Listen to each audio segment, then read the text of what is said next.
We have the seed bank as just a normal bank.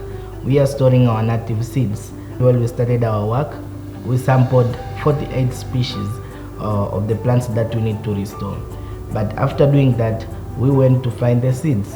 And when we were looking for the seeds at the national banks, we only found 4 species of seeds within our that we can do restoration within our the area that we wanted to plant or to restore back.